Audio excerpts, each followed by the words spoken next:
Bienvenue sur le podcast Le français avec Yasmine.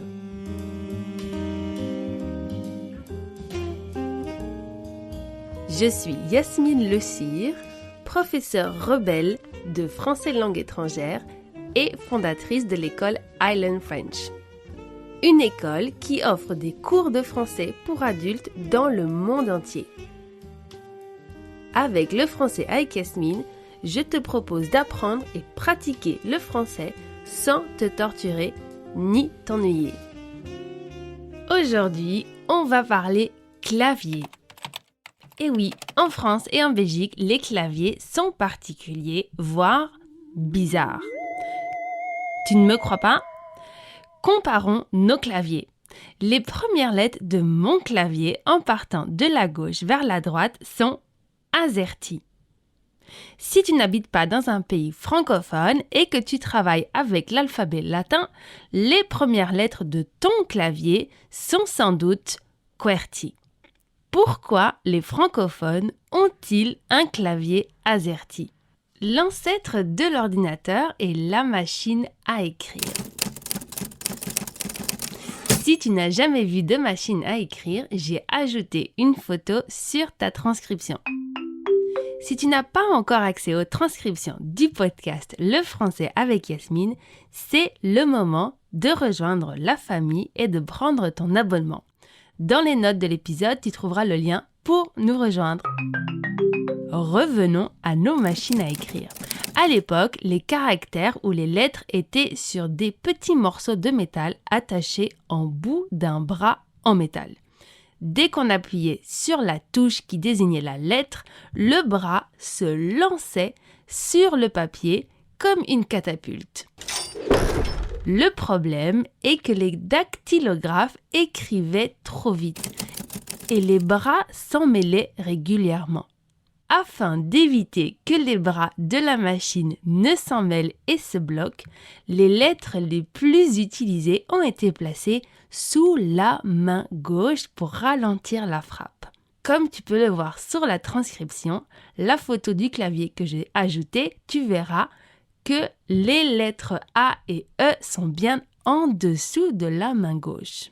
Les dactylographes ne pouvaient pas taper trop vite car la main gauche est moins puissante que la main droite et ainsi les lettres ne pouvaient pas se bloquer.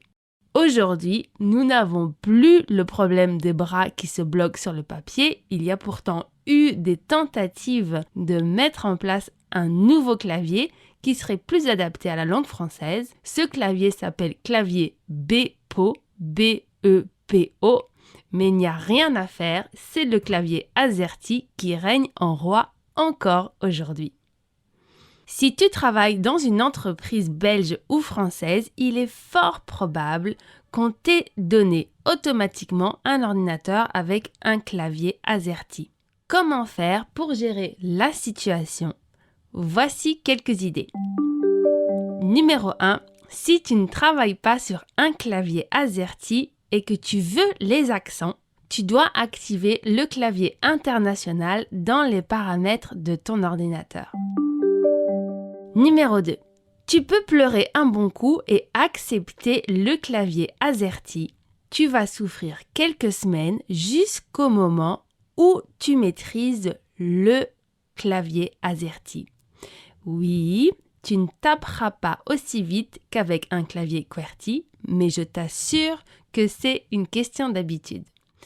En parlant d'habitude, dans mon téléphone, j'ai les deux claviers depuis des années. Quand j'écris en français, j'utilise le clavier AZERTY et quand j'écris en anglais, j'utilise le clavier QWERTY. Mon cerveau s'est totalement habitué à cette transition. Je tape aussi vite en AZERTY qu'en QWERTY. Troisième possibilité, tu peux garder le clavier AZERTY et configurer ton ordinateur en QWERTY. Tu peux même ajouter des petits autocollants sur les lettres pour t'aider. Tu trouveras ces autocollants sur Amazon et j'ai ajouté un lien dans les notes de cet épisode pour que tu puisses les acheter directement. Selon moi, ça peut aider un temps, mais dans le long terme, les autocollants s'effacent. Je ne suis pas super convaincue par cette méthode, mais je connais des personnes qui l'adorent, donc je devais t'en parler. Numéro 4, tu peux acheter un clavier canadien francophone, qui est un clavier QWERTY.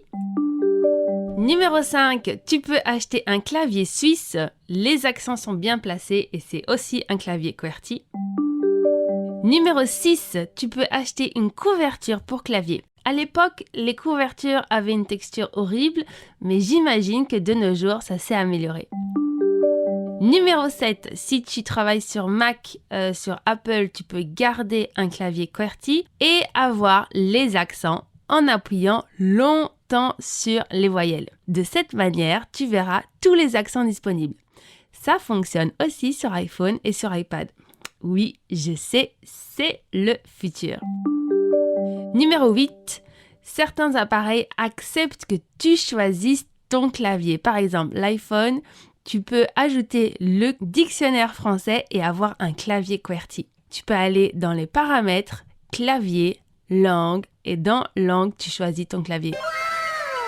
Ouais, avoue que c'est canon.